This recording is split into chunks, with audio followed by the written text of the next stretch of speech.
Hi, boys and girls. Abigail and I are here to read you a story, and then we are going to post some activities on our Google Classroom that you can do that have to do with the story we're going to read. So we're going to read one of Abigail's favorites about a mouse named Frederick. And the story is by Leo Lionni.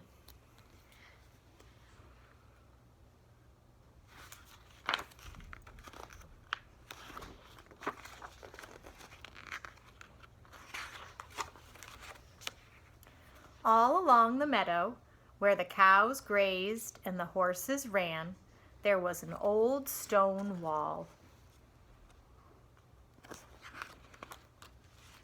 In that wall, not far from the barn and the granary, a chatty family of field mice had their home.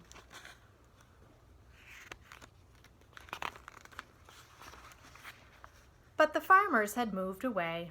The barn was abandoned, and the granary stood empty. And since winter was not far off, the little mice began to gather corn and nuts and wheat and straw.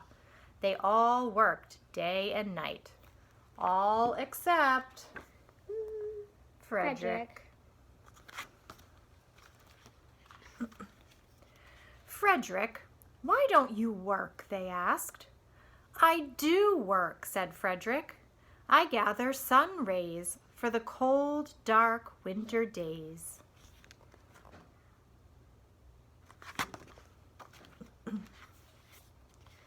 And when they saw Frederick sitting there, staring at the meadow, they said, "And now, Frederick?" "I gather colors," answered Frederick simply, "for winter is gray."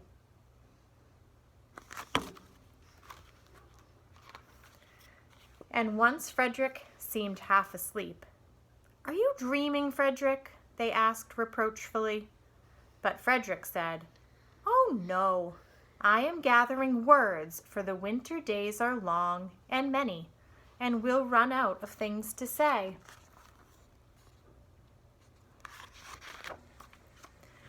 The winter days came, and when the first snow fell, the 5 little field mice took to their hideout in the stones.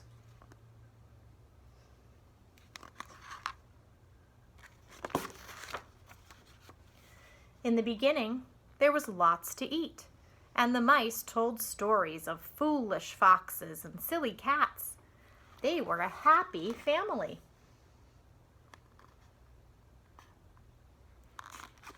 Stop and think. Do you have a prediction about what might happen with the rest of the winter? But little by little, they had nibbled up most of the nuts and berries. The straw was gone, and the corn was only a memory. It was cold in the wall, and no one felt like chatting.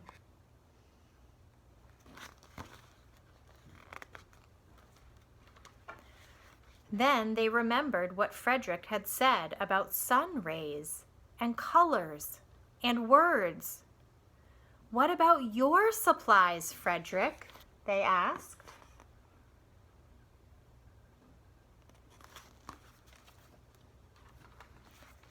"Close your eyes," said Frederick as he climbed on a big stone.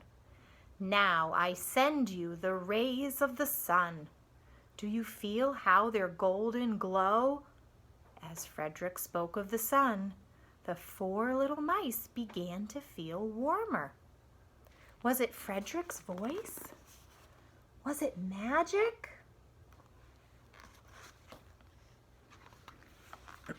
"And how about the colors, Frederick?" they asked anxiously. "Close your eyes again," Frederick said. And when he told them of the blue periwinkles, the red poppies in the yellow wheat, and the green leaves of the berry bush, they saw the colors as clearly as if they had been painted in their minds.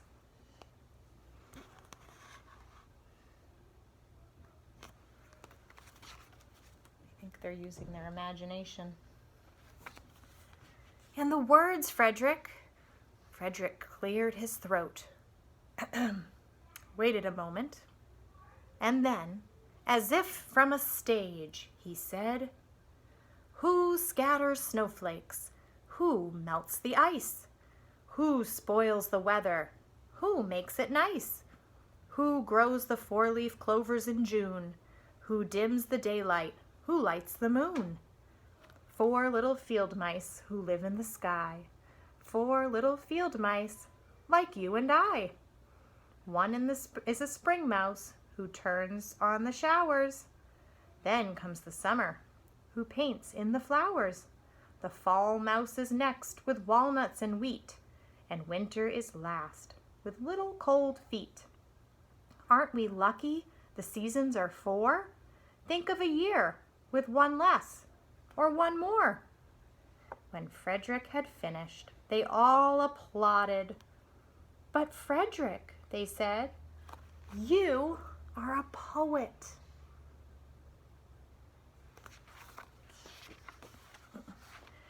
Frederick blushed, took a bow, and said shyly, "I know it." The end.